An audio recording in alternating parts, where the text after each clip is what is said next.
কেউ বলে কেউ পারে না, পারে সবাই। তবে সময়টা আসতে হয়, সেই সঠিক মুহূর্তটা যখন মানুষ নিজের ভিতরের আগুনটা চিনে ফেলে। একটা বাস্তব গল্প বলি। আমার এক বন্ধু, চোখে মুখে ফ্যাশনের আলো, সব সময় নতুন মোবাইল, সপ্তাহে 2বার ড্রেস চেঞ্জ না করলে সে শ্বাস নিতে পারতো না। কেউ কাজের কথা বললে হাসতো, কেউ ভবিষ্যতের কথা তুললে বলতো আরামই জীবন।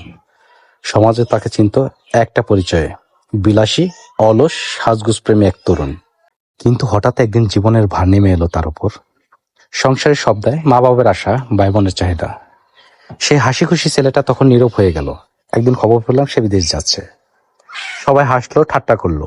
ও বিদেশ যাবে, ওর দ্বারা কি কোনো কাজ হবে? আমি সুপ আমি শুধু চুপ করেছিলাম।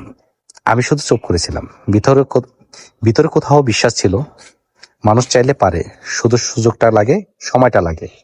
3 বছর পর সে একদিন ফিরে এলো, চেনা মুখ কিন্তু অচেনা চোখ, ক্লান্ত তবু গর্বে ভরা।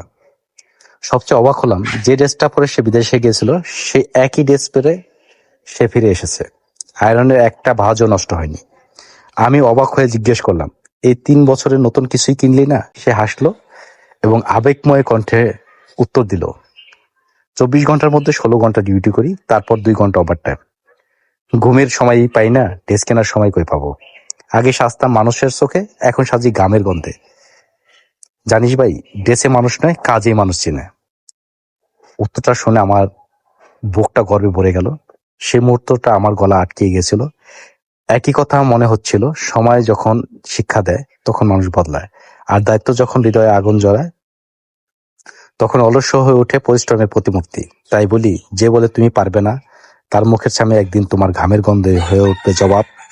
কারণ পারে, সবাই পারে, শুধু সময়ের অপেক্ষায়, যখন মানুষ নিজের ভিতরের মানুষটাকে চিনে ফেলে।